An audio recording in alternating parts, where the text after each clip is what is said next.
Listen, tick, run. A man kneels on a dirt road at the edge of town. Something cold and heavy snaps shut around his neck. He hears one sound he will never forget. Tick, tick, tick. In his hands a note. Rob the bank. Follow the clues. Do not call the police. What happened next was broadcast on live TV, burned into the memory of an entire city, and turned into one of the strangest FBI investigations in U.S. history. This is the collar bomb bank robbery. And on Obscured Crimes, I'm going to walk you inside the case in a way you've probably never heard before. Welcome to Obscured Crimes, the place where we dig into real cases that are so bizarre, so twisted, and so carefully hidden that most people only know half the story. If you like deep dives into unsolved mysteries, strange investigations, and real-life plots that feel like movies, hit subscribe, tap the bell icon, and stay with me till the end, because this one gets darker the deeper we go. The date is August 28, 2003. The place, Erie, Pennsylvania, a small city near the Great Lakes. Just after 1:30 p.m., a local pizza shop, Mamma Mia's Pizzeria, gets a call. The order: 2 pizzas, delivery location. ATV transmission tower on a remote road. Away from town, the delivery driver that day is Brian Wells. He's quiet, middle-aged, known around town, not your typical bank robber. Brian drives to the tower, carrying the pizzas. What exactly happens next? We still don't know in perfect detail. But what we do know is this: not long after he arrives, Brian is forced to the ground. A strange metal collar with a locked box is clamped around his neck. Attached to it is a device that looks like a bomb, with wires, locks, and a timer. He's given a note, pages of detailed instructions, and a cane-shaped shotgun. The message is simple and terrifying: rob a bank, get the cash.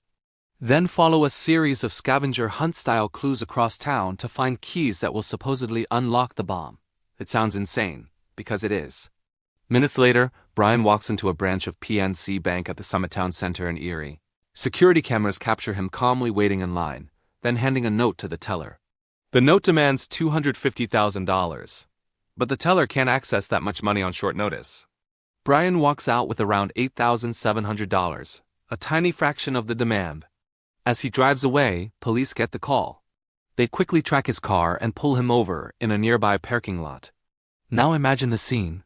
Brian is sitting on the ground, hands cuffed behind his back, surrounded by police cars and cameras, begging officers that the bomb around his neck is real and that it's going to explode. He tells them he was forced.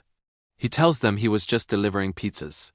He tells them there's a whole list of instructions in his car. The bomb squad is on the way. But before they get there, the timer runs out. The device around Brian's neck detonates. He dies in the middle of that parking lot, on live news cameras, in front of stunned officers who were just trying to buy more time. The world now has one big, horrifying question: what actually happened to Brian Wells? In Brian's car, investigators find a stack of handwritten pages. Not a simple threat note, not a single instruction, but multiple pages of detailed steps, a map of where to go next, deadlines like, "You have limited time," warnings that any delay will cause the bomb to detonate. It's like a twisted scavenger hunt, with Brian running against the clock. The instructions send him on a route around Erie, first to one location, then to another, supposedly to collect keys or codes that would deactivate the bomb. But here's the thing: investigators later test that route. They drive it themselves. They time it. And they realize something chilling. Even if Brian had started immediately and followed every instruction perfectly, he still wouldn't have had enough time to complete the hunt before the bomb's timer ran out. In other words, the game may never have been intended to be won. So what was the purpose of this scavenger hunt design? To confuse police?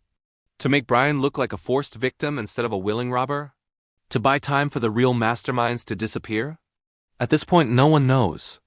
The public narrative becomes simple: innocent pizza guy forced into deadly bank robbery. But the FBI isn't convinced that the story is that simple. And then, a new, even stranger lead appears. Just weeks after the collar bomb incident, police in Erie get another bizarre call. A man named William Bill Rothstein phones 911. He calmly tells them, "There's a dead body in my freezer." When officers arrive at his house, just a few miles from the TV tower where Brian delivered those pizzas, they find a decomposing body stuffed inside a chest freezer.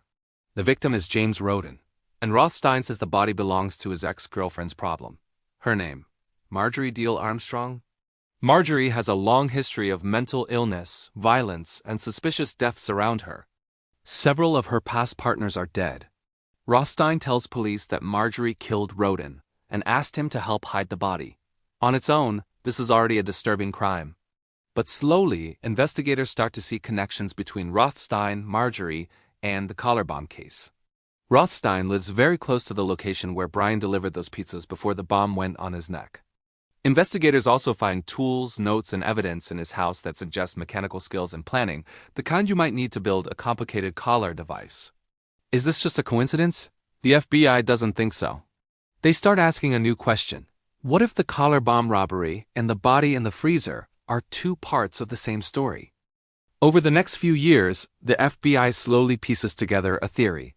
According to prosecutors, the key players are Marjorie Deal Armstrong, intelligent, unstable, violent, obsessed with money Bill Rothstein, ex-boyfriend, mechanically skilled close to the Tower area Kenneth Barnes, a local drug dealer and friend of Marjorie, Floyd Stockton, another associate staying at Rothstein's house. And in the center of it all, Brian Wells, the pizza delivery man. The alleged motive is almost unbelievable. Marjorie, they say, wanted money to pay someone to kill her own father so she could get an inheritance. According to witnesses, that someone was supposed to be Kenneth Barnes. The bank robbery was supposedly a way to pay for the hit. But instead of a simple robbery, they designed this elaborate collar bomb plot. Use a pizza delivery order to lure someone to a remote location, strap a bomb to their neck, give them instructions to rob the bank, use a fake scavenger hunt to make it look like they were forced. Meanwhile, the real masterminds stay hidden. In 2007, 4 years after the incident, federal authorities finally announced charges. Marjorie Deal Armstrong and Kenneth Barnes are charged in connection with the crime. Rothstein escapes trial because he died of cancer in 2004. Stockton cooperates and avoids major punishment. Marjorie is eventually convicted and sentenced to life plus 30 years. Barnes pleads guilty and gets decades in prison. Marjorie dies in prison in 2017. The FBI's official position is that all of them were part of the robbery plan, including, they say, Brian Wells. Yes, here's the twist. The FBI concludes that Brian was not just a random victim. They say he was in on the robbery, but believe the bomb on his neck would be fake. According to this theory, he thought he was part of a clever bank heist, until the moment he realized the device was real, and the people he trusted didn't intend to let him walk away. His family and many people in Erie, however, strongly reject this idea. They say Brian was a complete victim, tricked and forced into the robbery by dangerous people far more manipulative than him. The truth? It may have died with the people who planned it.